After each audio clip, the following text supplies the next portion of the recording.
মুসা কালিমুল্লাহ আল্লাহ পাককে বললেন, রব্বুল আলামিন আমার তো মনে হয় আপনি ঘুমান। আল্লাহ রব্বুল আলামিন বললেন, না আমি ঘুমাই না। মুসা আলাইহিস সালাতু ওয়াস সালাম আল্লাহ পাকের সঙ্গে বেশি বেশি কথা বলতেন। এরপর বললেন, আল্লাহ আপনি যে ঘুমান না এটা আমি জানি, কিন্তু আপনাকে প্রমাণ করতে হবে।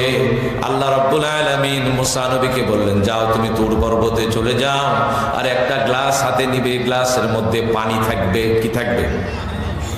পানি নিয়ে তুর পর্বতে চলে যাও। যাওয়ার পরে দাঁড়িয়ে থাকবে, যতক্ষণ পর্যন্ত আমি নিষেধ না করব ততক্ষণ পর্যন্ত তুমি দাঁড়িয়ে থাকবে। আল্লাহর নবী মুসা কালিমুল্লাহ পাহাড়ের উপরে গিয়ে দাঁড়িয়ে রয়েছেন। লম্বা সময় যখন দাঁড়িয়ে রইলেন, দাঁড়িয়ে থাকতে থাকতে একটা পর্যায়ে তন্দ্রা চলে আসলো।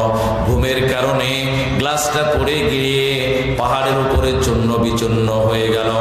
সঙ্গে সঙ্গে আল্লাহ রাব্বুল আলামিন মুসা নবীকে ডাক দিয়ে বললেন, হে মুসা কালিমুল্লাহ, সামান্য একটি গ্লাস হাতের মুঠোর মধ্যে রাখতে পারলে না, পড়ে গিয়ে চূর্ণ বিচূর্ণ